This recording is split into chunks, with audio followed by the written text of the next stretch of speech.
നടക്കുന്ന പരിപാടിയിൽ പങ്കെടുക്കണം എന്നുള്ള ഒറ്റ കാര്യമാണ് അദ്ദേഹം പറഞ്ഞത്. കൃത്യസമയത്ത് തന്നെ അദ്ദേഹം ഇവിടെ എത്തിച്ചേർന്നിട്ടുണ്ട്. അദ്ദേഹത്തിനും ഹൃദയം നിറഞ്ഞ സ്നേഹാഭിവാദ്യം അർപ്പിക്കുക. അതുപോലെ തന്നെ നമ്മുടെ ഈ പരിപാടിയിൽ ആശംസ അറിയിക്കുന്ന പ്രിയപ്പെട്ട ഷരീഫ് സാഹിബ് കൂട്ടായി ആദരപൂർവ്വ വേദിയിലേക്ക് സ്വാഗതം ചെയ്യുകയാണ്. ഷരീഫ് സാഹിബിനെ സംബന്ധിച്ചിടത്തോളം ഞാൻ പറയേണ്ടതില്ല, നല്ല ഒരു ഗായകനാണ്. നമ്മുടെ ഗ്രൂപ്പിന് വേണ്ടി ഒരുപാട് പാട്ടുകൾ പാടിയിട്ടുണ്ട്. നമ്മുടെ ഈ ഗ്രൂപ്പിൽ നമുക്ക് വേണ്ടി അദ്ദേഹത്തിന്റെ നല്ല ഇമ്പമാർന്ന ഗാനങ്ങൾ നമുക്ക് കേൾക്കാം.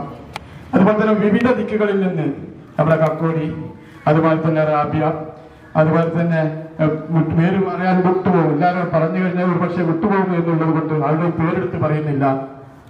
ഒരുപാട് ദൂര ദിക്കുകളിൽ നിന്ന് നമ്മുടെ പ്രിയപ്പെട്ട സഹോദരന്മാരും ഈ പരിപാടിയിൽ സംബന്ധിക്കാൻ എത്തിച്ചേർന്നിട്ടുണ്ട്. അവർക്കൊക്കെ ഹൃദയം നിറഞ്ഞ സ്നേഹാഭിവാദ്യം അർപ്പിക്കുകയാണ്. നമ്മുടെ ഈ പരിപാടിയിൽ ആശംസ അറിയിക്കുന്നതിന് വേണ്ടി വാഹിദ പൊട്ടിക്കലിനെ ആദരപൂർവ്വം വേദിയിലേക്ക് സ്വാഗതം ചെയ്യുകയാണ്. വാഹിദ പൊട്ടിക്കൽ നമ്മുടെ പരിപാടിയിൽ ഒരുപാട് പാട്ടുകളുമായും മറ്റു കോമഡികളുമായും ഒക്കെ എപ്പോഴും ഗ്രൂപ്പിലും നിറഞ്ഞു നിൽക്കുന്ന ആളുകളാണ്. സ്വന്തയും അതുപോലെ തന്നെ മറ്റുള്ള എല്ലാ നമ്മുടെ സഹോദരിമാരൊക്കെ വായുണ്ട്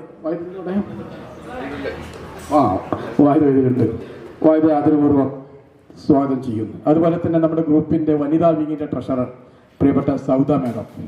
സൗദയെ സംബന്ധിച്ചിടത്തോളം പറയുകയാണെങ്കിൽ സൗദ ഒരു ഡോക്ടറാണെന്നൊക്കെയാണ് എല്ലാവരും പറയുന്നതെങ്കിലും നല്ല പാട്ട് രംഗത്താണെങ്കിലും മറ്റു കോമഡി രംഗത്താണെങ്കിലും ഒക്കെ സൗദ എന്നും നമ്മുടെ ഗ്രൂപ്പിന് വേണ്ടി നിറഞ്ഞു നിൽക്കുന്ന ഒരു വ്യക്തിത്വമാണ്. അതുപോലെ തന്നെ ദൂരദിക്കുകളിൽ നിന്ന് എത്തിച്ചേർന്ന എല്ലാ വനിതാ സഹോദരിമാരെയും ഹൃദയം തൊട്ടുകൊണ്ട് നന്ദിയും കടപ്പാടും അറിയിക്കുകയാണ്. കൂടുതൽ ഒരു നീണ്ട സ്വാഗത പ്രഭാഷണം നടത്താതെ ഈ പരിപാടിയിൽ അധ്യക്ഷ പദവി അലങ്കരിക്കുന്നതിന് വേണ്ടി പ്രിയപ്പെട്ട നാസ് കാലിക്കറ്റിനെ ആദരപൂർവ്വം വേദിയിലേക്ക് ക്ഷണിച്ചുകൊണ്ട് ഏവർക്കും നന്ദി, നമസ്കാരം. ഞാൻ നിർത്തുന്നു. ജയ് ഹിന്ദ്. ഏവർക്കും ഹൃദയം നിറഞ്ഞ സ്നേഹാഭിവാദ്യം.